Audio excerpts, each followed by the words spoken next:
하나님을 버리고 금송아지 우상을 쫓아간 이스라엘 백성들에 대하여서 하나님이 진노하십니다. 이스라엘 백성들의 범죄에 대하여서 진노와 심판과 또 중보와 보응이 있지만 이 모든 것은 자기 백성과 언약을 맺으신 하나님께서 포기하시지 않는다라고 하는 프레임 안에서 이해되고 또 설명이 되어야 하는 부분들입니다. 이러한 시각을 가지고 오늘은 모세의 중보에 관한 말씀을 함께 보도록 하겠습니다. 금송아지 우상 사건을 보면 범죄한 이스라엘 백성들에게 언약 파기의 책임을 물어서 진멸하고자 하는 하나님과 또 이 백성들의 죄를 사해 주시지 아니하시면 주께서 기록한 책에서 내 이름을 지워달라고 맞서는 모세를 보게 됩니다. 그래서 분위기를 보면 언약 파기한 책임을 물어서 진멸시키고자 하는 무자비한 하나님의 모습을 떠올리게 되기도 하고, 그에 반해서 자기의 생명을 내어놓으면서까지도 자기 동족 이스라엘 백성들을 변호하고 대변하고 있는 위대한 지도자의 모습을 모세에게서 보게도 됩니다. 물론 모세의 중보는 이스라엘 백성들을 향하여 품고 있는 모세의 깊은 사랑의 마음에서 비롯된 것입니다. 그러나 모세가 이러한 중보를 할 수 있는 것도 하나님께서 자기 백성 이스라엘에 대하여서 철저한 그리고 아주 중대한 사랑에 근거하여서 하고 있는 중보라고 한다면 무자비하게 진멸하고자 하는 하나님의 모습보다는 자기 백성을 끌어안으시는 하나님에 관한 모습들이 더욱더 분명하게 우리 가운데 다가와야 합니다. 모세는 두 번의 중보를 하나님 앞에 올려드립니다. 첫 번째는 시내산 위에서 했었습니다. 모세가 하나님께 요청하는 것은 아브라함과 이삭과 야곱에게 하신 언약을 기억해 달라는 것입니다. 하나님께서 주신 약속은 내가 너희의 자손을 하늘의 별과 같이 많게 하고 내가 허락한 이 온 땅을 너희의 자손에게 주어 영원한 기업이 되게 하리라 하셨다는 것입니다. 이 하나님이 주신 언약이 성취되기 위하여서는 지금 하나님 앞에 범죄한 이스라엘 백성들의 죄를 반드시 용서해 주어야 가능한 것입니다 라고 하는 것을 모세가 하나님 앞에 강조하고 있습니다.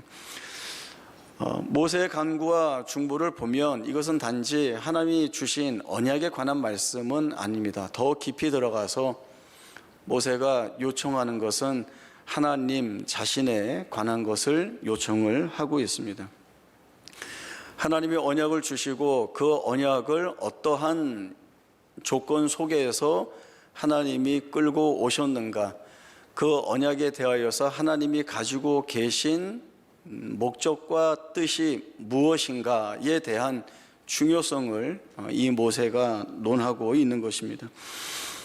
하나님이 주신 언약이라고 하는 것은 대단히 중요한 것입니다. 이 언약이 시작되었다고 보는 창세기 12장에서 하나님이 아브라함에게 주신 언약은 너는 너의 고향과 친척과 아버지의 집을 떠나 내가 내게 인도할 땅으로 가라.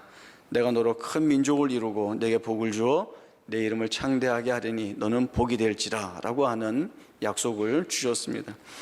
아브라함은 이 하나님의 약속을 붙잡고 떠나게 됩니다. 그러나 하나님이 보여주시는 땅까지 가는 그 동안의 여정이나 그 안에서의 삶의 환경은 결코 쉽지 않았습니다. 약속을 따라 출발하였지만 현실은 매우 고되었고 어려웠다는 뜻입니다. 또 그 안에서 아브라함이 맞닥뜨린 여러 사건들, 또 그 사건들 속에서 믿음으로 반응하지 못하는 일들이 많이 있었습니다. 그러나 하나님께서 그 아브라함의 발걸음을 어떻게 인도해 오셨는가 하면 그가 실패하고 또 잘 하지 못할 때에도 하나님께서 주신 약속에 대한 믿음을 가지지 못할 때마저도 하나님께서는 아브라함을 찾아가 만나 주시면서 그의 부족한 것들을 채우시고 그가 바르게 가지 못한 길을 바르게 잡아주시고 언약에 대한 믿음을 가지고 있지 못할 때에 다시금 그 믿음을 회복할 수 있도록 확인시켜 주시는 일들을 하나님 편에서 하나님이 열심을 가지고 일하셨다라고 하는 것이 아브라함이 하나님으로부터 받았던 언약, 그 언약이 성취되어 가는 과정과 모든 것들이 하나님 손에 있다라고 하는 것들을 확인할 수 있는 내용이 됩니다. 아브라함이 힘들게 여겼던 여러 일들이 많이 있지만 그 중에서도 가장 큰 것은 큰 민족을 이루게 하리라고 하는 하나님의 약속이 시작될 수 있도록 하는 후사가 자기 자신에게 없다, 아들이 없다라고 하는 것이 이 아브라함에게는 큰 염려이고 또 짐이었습니다. 그래서 아브라함은 하나님이 주시는 아들보다는 자기가 비상적으로 만든 아들을 통하여서 이 하나님의 약속을 어떤 모양으로든 성취하고자 하는 마음이 있었습니다. 그래서 자기 집안에 있었던 다메섹 사람 엘리에셀을 상속자로 세우려고도 했고 또 하갈을 통하여서 낳은 이스마엘을 자기의 후사로 삼고자 하는 마음도 가졌습니다. 그러나 하나님께는 엘리에셀도 이스마엘도 아니었습니다. 하나님이 아브라함에게 주신 언약을 믿음 안에서 바라볼 수 있도록 기다리신 때가 있었는데 그것은 바로 아브라함이 힘이 없고 또 사라가 아이를 낳을 수 없는 때가 되어서야 그제서야 아들을 주심으로 인하여서 그 아브라함이 이삭을 바라보면서 할 수 있는 고백, 이 아이는 내가 낳은 아이가 아니라 하나님이 언약에 따라 내게 주신 아이라고 하는 이 고백, 그 고백은 더 나아가서 내게 주어진 약속들이 실현 불가능할 것 같았던 그 모든 조건과 한계들을 뛰어넘어 마침내 이루시고 성취하신 하나님, 그 하나님께 있다라고 하는 사실을 이 아브라함으로 하여금 보게 하시는 것입니다. 창세기 28장에 가면 하나님께서 베델에서 야곱에게 주신 약속이 있습니다. 나는 아브라함의 하나님이요 이삭의 하나님이라. 내가 누워있는 땅을 너와 내 자손에게 주리니 땅의 모든 족속이 너와 내 자손으로 인하여 복을 받을 것이다 라고 하는 것입니다. 우리가 잘 알고 있듯이 야곱은 누구보다도 자기 인생을 자기의 힘으로 설계하고 개척하고 끌고 나가는 사람이었습니다. 야곱은 아버지와 형을 속여서라도 또 삼촌을 속여서라도 자기가 원하는 것들을 다 갖고야 말겠다는 욕망을 지닌 자였습니다. 야곱에게도 분명히 하나님의 약속이 주어졌지만 이 야곱은 마치 하나님 없이 사는 자처럼 그리고 자기가 아니고서는 자기의 생애를 책임질 수 없다고 느끼는 사람으로서 삶을 살았습니다. 그러나 살아오는 내내 야곱이 그렇게 생각하고 살아왔다고 해서 하나님의 언약을 이루시는 손길이 그의 삶 속에 없었던 것은 아닙니다. 야곱은 놓치고 있었고 모르고 있었지만 하나님의 약속의 손길은 그의 삶 가운데에서 떠난 적이 없습니다. 그가 알지 못하는 때에 하나님이 이루실 일들을 이루어내시고 마침내 시간이 지나서야 이 모든 사실을 알게 되었을 때에 야곱은 자기 삶 안에서 약속을 이루어내신 하나님의 일하심과 역사가 있음을 알고 그 앞에 무릎을 꿇게 됩니다. 약속이 주어지지만 언약이 주어지지만 이 언약 자체가 중요한 것이 아니라 이 언약을 이루어 나가시는 주체가 하나님이라고 하는 사실이 그 무엇보다도 가장 중요한 내용이 됩니다. 하나님께서 언약을 주시고 그 언약을 믿음의 눈으로 바라보고 나아가지만 인간 편에서의 열심보다는 하나님께서 이 언약을 이루어 내시는 일들이 훨씬 더 중요하다는 것들을 보게 됩니다.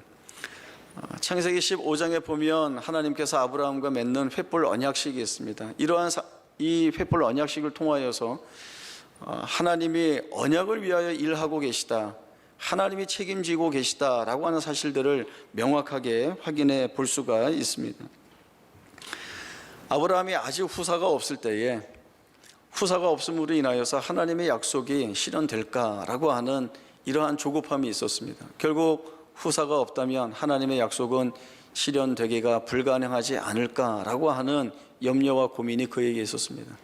그럴 때 하나님께서 아브라함을 끌어내시고 하늘에 있는 무별들을 세워보아라. 내가 너에게 후사를 주어 내 자녀와 후손들을 이 하늘의 별과 같이 많게 하겠다는 그러한 말씀을 다시금 주십니다. 그리고 횃불 언약식을 시행하시는데 그 당시에 사람들 사이에서도 많이 행하던 방식입니다.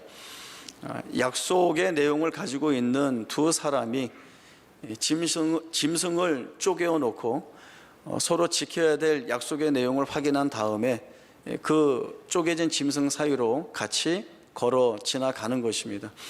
우리 사이에 약속한 것을 지키지 않으면 그 지키지 않는 자는 이 짐승이 완전히 쪼개어져 죽은 것처럼 죽음을 당하게 될 것이다 라고 하는 일종의 저주서약과 같은 내용입니다. 하나님이 아브라함에게 약속하신 것을 내가 이루어내겠다라는 말씀을 다시 한번 주시면서 이 쪼개진 짐승 사이를 아브라함과 같이 지나가는 것이 아니라 아브라함은 놔두고 하나님이 홀로 그 사이를 지나가십니다. 하나님께서 그러한 모습을 보여주시는 것은 내가 한 약속을 내가 반드시 이루어내고야 말겠다라고 하는, 아담이 바라보고 있는 불가능한 조건들, 실현 가능성이 없는 이유들이 자신의 삶 가운데 산적해 있지만 이 모든 것들을 뚫어내고 하나님이 하신 약속을 반드시 이루어내고야 말겠다라고 하는 하나님 편에서의 열심과 의지를 분명하게 드러내 보여주시고 있는 것입니다. 이러한 말씀들이 성경에 기록되어 있음으로 인하여서 모세가 가장 잘 알고 있는 것이죠. 아브라함에게 주셨던 것, 이삭에게 주셨던 것, 야곱에게 주셨던 것, 그리고 이스라엘 백성들에게 주시는 하나님의 언약이라고 하는 것은 비록 이스라엘 백성들의 죄와 불순종이 있었음에도 불구하고 하나님의 약속은 방해받지 않고 포기되어지지 않는다라고 하는 이 사실을 누구보다도 잘 알고 있는 이 모세가 하나님 앞에 이 하나님의 언약, 이 언약을 이루어 나가시는 하나님이라고 하는 그 하나님 자신에 관한 내용을 근거로 하여서 이스라엘 백성들의 죄를 사하여 주실 것을 요청하고 있는 것입니다. 두 번째 중보는 모세가 이스라엘 백성들을 심판한 후에 다시금 하나님 앞에 나아가서 간구한 것입니다. 모세는 하나님께 이 범죄한 이스라엘 백성들을 어떻게 하면 좋겠습니까? 라고 하는 그러한 하나님의 처분만을 바라고 있지 않습니다. 이스라엘 백성들이 저지른 죄는 분명합니다. 그리고 그 죄에 따른 심판은 반드시 있을 것입니다. 그러나 모세는 하나님이 내리실 처분만을 바라보고 있는 것이 아니라 하나님이 하셔야 될 결정이 무엇인지를 하나님께 아뢰고 있는 것입니다. 그것은 용서입니다. 하나님, 이스라엘 백성들의 죄를 사하여 주옵소서.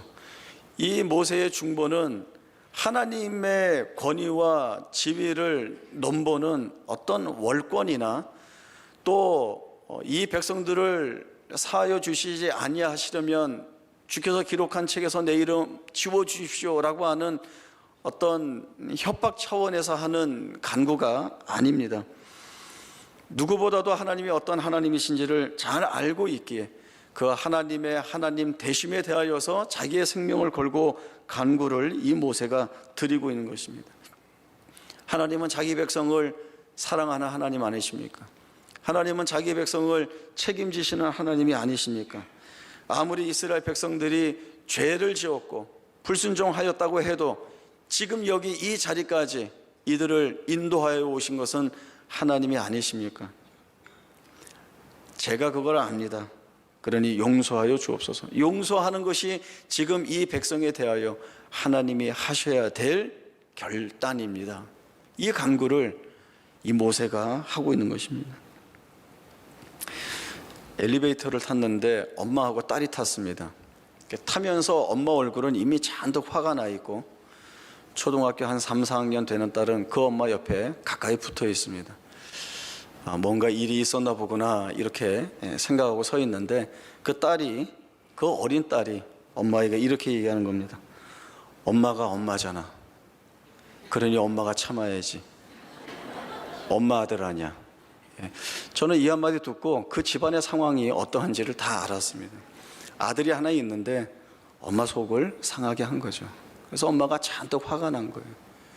그리고 이제 엄마가 이제 화가 나서 막 어쩔 줄 몰라 하고 있는데 이 어린 딸이 엄마에게 엄마가 해야 될 것이 뭔지를 지금 알려주고 있는 거예요. 엄마가 엄마잖아. 그래 엄마가 참아야지. 엄마 아들 아니야. 이게 무슨 말입니까?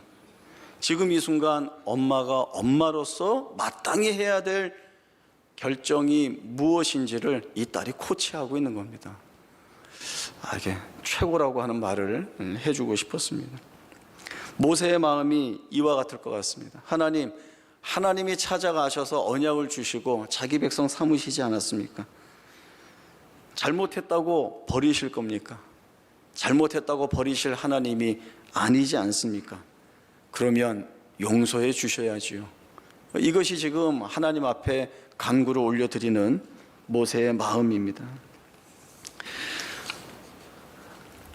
요즘 여자분들 사이에서 송혜교 씨가 대단히 부럽다는 이야기들을 많이 한답니다. 왜냐하면 드라마 찍을 때는 박보검, 집에 가면 송중기라고 하죠. 근데 요즘 드라마에서 그 박보검 씨가 하는 대사 한마디 한마디가 굉장히 그 여자분들이 좋아하는 말을 한답니다. 따뜻하게 이야기하고 그 상황에 적절하게 맞는 그러한 이야기들을 한다는 거죠. 그런 것들을 보고 있던 집사람이 여자들은 큰 거 바라지 않는다. 저렇게 따뜻한 말, 또 이렇게 감정을 읽어주는 말이면 충분하다. 그런 얘기합니다. 그래서 제가 나 들으라고 하는 얘기냐? 그랬더니 아니라고 하는데 표정은 아닌 것 같습니다. 보십시오. 하나님께서 모세에게 범죄한 이 백성은 네 백성이다라는 말씀도 주시고 언약을 파괴하고 범죄했기 때문에 진멸해야겠다라고 하는 말씀도 주십니다. 그러나 이것은 너희가 먼저 언약을 파괴했으니 진멸당하는 책임이 너희에게 있다. 더 이상 너희는 내 언약 백성이 아니다라고 하는 그러한 뜻으로 말씀하신 것은 분명히 아닙니다. 하나님은 이스라엘 백성들을 버리실 수 없습니다. 이스라엘 백성들과 맺으신 언약을 이스라엘 백성들이 파기하였다고 해서 하나님이 파기하고 넘어갈 수 없습니다. 왜냐하면 이 백성에 대하여 가지고 계신 사랑이 너무나 크기 때문에 그렇습니다. 물론 하나님은 이스라엘 백성들의 이 범죄에 대하여서 심판하시고 보응하십니다. 심판, 보응이라고 하는 말이 그 말이 갖고 있는 말대로 엄중합니다. 무겁습니다. 부담이 됩니다. 그러나 심판이 하나님의 심판일 때, 보응이 하나님의 보응일 때에는 이것이 그냥 심판이나 보응이 아니라 자기 백성들을 용서하시고 회복시키시고자 하는 사랑의 근거가 된 심판이고 보응이라고 하는 것들을 저희들이 보게 됩니다. 징벌적 차원에서의 심판이나 보응이 아니라 그들을 용서하시고 품으시고 회복시키시려는 하나님 사랑 편에서의 전제된 것이 바로 이것입니다. 이스라엘 백성들이 성막을 봉헌한 후에 가데스바네아로 올라가게 됩니다. 그곳에서 가나안 땅이 어떠한지 알아보기 위해서 정탐꾼을 보내게 됩니다. 40일 동안 땅을 정탐하고 돌아온 이스라엘 백성들의 정탐꾼은 그 보고가 그 땅을 악평하는 것이었습니다. 이 말을 들은 이스라엘 백성들은 밤새 웁니다. 우리가 차라리 애굽에 있을 때 죽었거나 이 광야에서 죽는 것이 훨씬 낫다라고 하는 절망스러운 비명을 토해냅니다. 그러나 그것은 하나님 보시기에 하나님의 구원과 하나님의 약속을 멸시하고 폄하하는 불순종의 배역의 행위였습니다. 이들에게 주어진 심판은 40년 동안 광야를 헤매는 것입니다. 40년이라고 하는 시간은 분명 심판의 시간입니다. 하나님 말씀대로 하나님의 약속을 멸시하고 또 폄하한 그 자들이 이 광야에서 시체가 되어 엎드려지는 시간으로 보내게 될 것입니다. 그러나 하나님은 이 광야를 동시에 하나님의 백성들을 하나님의 말씀에 대한 신뢰를 가지고 순종의 길로 나아가게 하는 연단과 훈련의 자리로 삼으십니다. 그곳에서 만나를 먹이시고 그곳에서 반석에서 내는 생수를 마시게 하심으로 인하여서 너희들이 비록 심판받는 광야의 자리에 있지만 이 자리에서 너희의 생명이 보존되는 것은 떡으로 사는 것이 아니라 하나님의 입에서 나오는 말씀으로 산다는 것. 다시금 언약의 백성이라고 한다면 하나님의 말씀에 믿음을 가지고 순종하는 것이 그 무엇보다도 가장 중요한 것임을 배우고 깨닫게 되는 그러한 자리로 삼고 계십니다.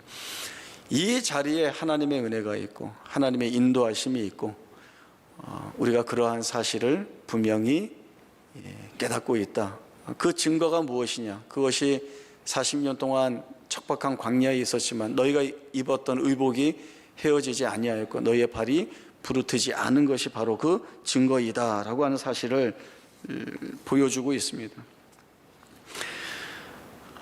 이스라엘 백성들의 실패는 남의 일 같지 않습니다. 왜냐하면 우리가 우리 스스로 보기에도 늘 우리는 실패의 길을 걷는 것처럼 생각이 되기 때문에 그렇습니다.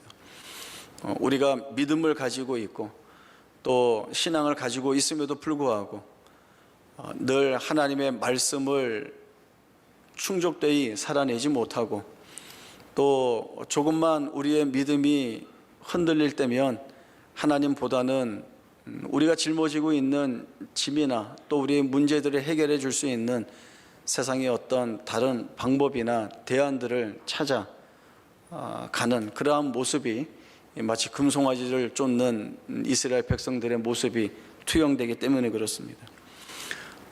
또 정신을 차리고 나면 결국 내가 하나님의 자녀라고 하면서 내가 말씀대로 살겠다라고 하는 각오가 있었으면서 믿음으로 반응하겠다라고 하는 결단이 있었음에도 불구하고 그렇게 살지 못한 것에 대한 후회와 자책감이 많이 듭니다. 이래서 무슨 하나님의 백성이라고 하겠는가?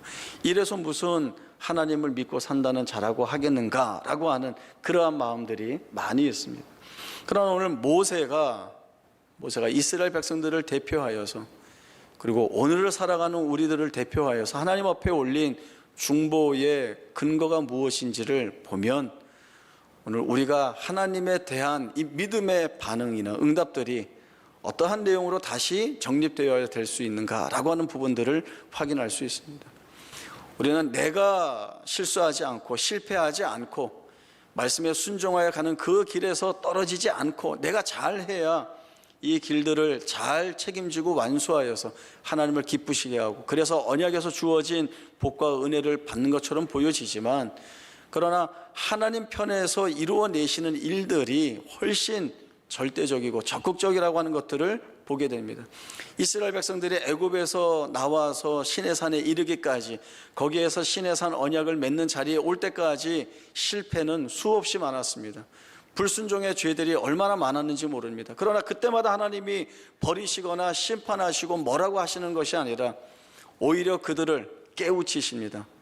너희들이 지금 이 자리에서 다시금 이 불순종의 자리에서 바라봐야 될 것은 나 여호와 하나님이다.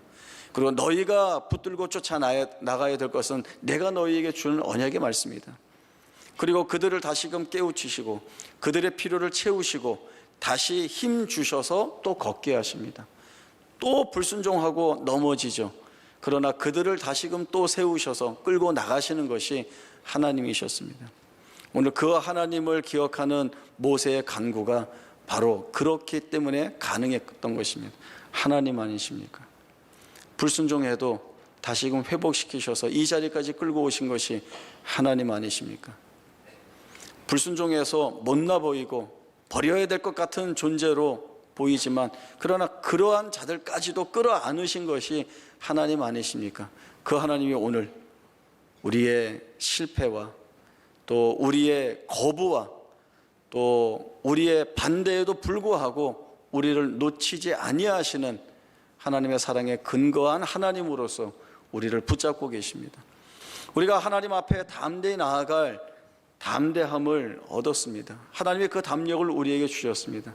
오히려 우리가 실패한 자리에서 우리가 망한 자리에서 우리가 처해 있는 고난의 자리에서 하나님, 내 실력으로는 이 자리에서 망할 수밖에 없지만 하나님 나 사랑하시지 않습니까? 이런 모자람의 모습을 가지고 하나님 앞에 나아갑니다. 하나님 붙잡아 주십시오.